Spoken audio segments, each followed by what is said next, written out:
Wow! काय delicious tempting अशी mango stuff kulfi तयार झाली आहे. आणि हो, व्हिडिओ कुठेही कलर एडिट केलेला नाही आहे बरं का. हा आपल्या मँगो कुल्फीचा नॅचरल कलर आहे. अगदी टेम्प्टिंग, मस्त. नमस्कार, सोलापूरचा पुणेरी तडका चॅनलमध्ये आज आपण मँगोची ट्रेंडिंग असलेली अशी मँगो स्टफ कुल्फीची रेसिपी बनवणार आहोत.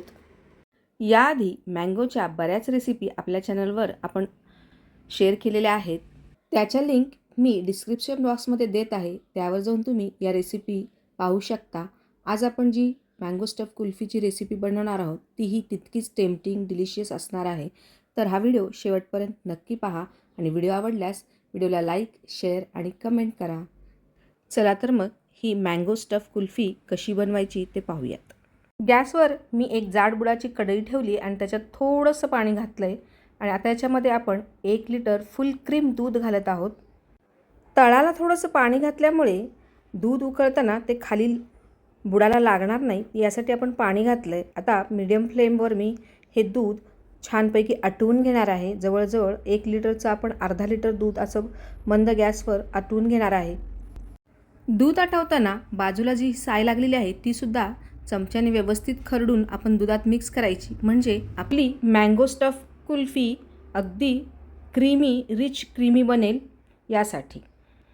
तुम्ही पाहू शकताय दूध आटवल्यानंतर निम्मं झालेलं आहे. आता या स्टेजला याच्यामध्ये मी 10 ते 12 केशर काड्या घातल्या आहेत. त्याही व्यवस्थित मिक्स करून घेऊ. याच्यामुळे आपल्या कुल्फीला मस्त असा सुंदर कलर येणार आहे आणि फ्लेवरही येईल. त्याचबरोबर याच्यामध्ये मी आता काही ड्रायफ्रूट्स घालत आहे, जसे काजू, पिस्ता, बदाम. तुमच्याकडे जे अवेलेबल असतील ते तुम्ही बारीक करून घालू शकता. यामुळे कुल्फी खाताना मस्त अशी दाताखाली हे ड्रायफ्रूट्स आले की मस्त त्याचा स्वाद लागतो. ड्रायफ्रूट घातल्यानंतर आपण हे दूध एक 5 मिनटं मीडियम फ्लेमवर उकळून घेतलेलं आहे आणि त्याच्यात आता आपल्या आवडीप्रमाणे साखर घालायची आहे. मी इथे 4 चमचे साखर घेतलेली आहे. याचं प्रमाण तुमच्या आवडीप्रमाणे तुम्ही कमी जास्त करू शकता. आता साखर विरघळेल इथपर्यंतच आपल्याला हे दूध आटवायचं आहे. शेवटी याच्यामध्ये आपण 1 चमचा विलायची पावडर घालूयात. छान व्यवस्थित मिक्स करून घेऊयात आणि ही जी दुधाची रबडी म्हणा किंवा बासुंदी थंड करून घेऊयात. बासुंदी थंड होईपर्यंत आपण पुढची प्रोसेस करूयात. इथे मी 3 हापूस आंबे घेतलेले आहेत. आता हे आंबे पाण्यामध्ये स्वच्छ धुवून घेऊयात आणि त्यानंतर स्वच्छ पुसून कापडाने पुसून घेऊयात. स्टफ्ड मँगो कुल्फी बनवण्यासाठी आपण आता मँगो कट करायचा आहे. देठाच्या बाजूला असा गोल असा आकार कट करून घ्यायचा आहे.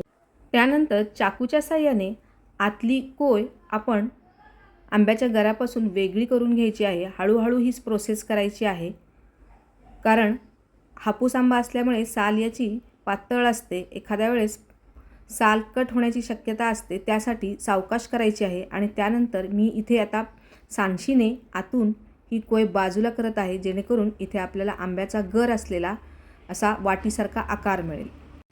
आंब्यातून ही कोय बाहेर काढायला मला बराच वेळ लागला, पण काय करणार, ट्रेंड फॉलो करायची भारी हौस आहे ना. तिन्ही आंब्यांच्या कोयी काढून झाल्यात. आता आपण जी थंड झालेली बासुंदी किंवा रबडी आहे ती या आंब्यामध्ये भरूयात. वाव! आत्ताच पाहून काय टेम्प्टिंग अशी कुल्फी दिसते. कुल्फी पूर्ण जमली की मस्तच दिसणार आहे. आता यावर आपण आंब्याचा जो वरचा भाग कट केला होता तो ठेवूयात आणि 7 ते 8 तास आपण या कुल्फीला डीप फ्रीज करून घ्यायचं आहे. आपण आता 7 ते 8 तासानंतर भेटूया.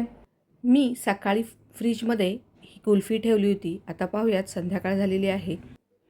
8 तासानंतर कुल्फी एकदम परफेक्ट सेट झालेली आहे. तुम्ही पाहू शकताय. 1-2 मिनिट आपण ही अशीच ठेवूयात, म्हणजे आपल्याला याची साल काढता येईल.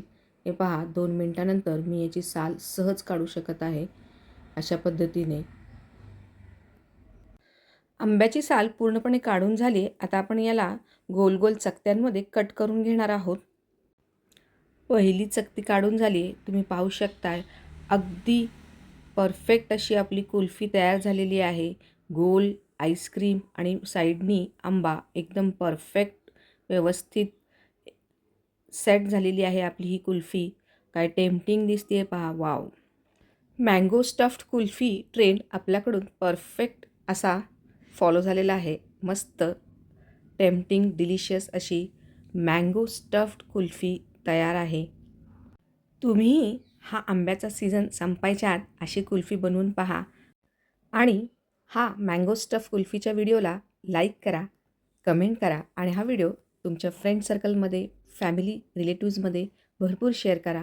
आणि हो, जर तुम्ही चॅनलवर नवीन असाल तर आपल्या सोलापूरचा पुणेरी तडका चॅनलला पटकन सबस्क्राईब करा. अगदी निःशुल्क आहे.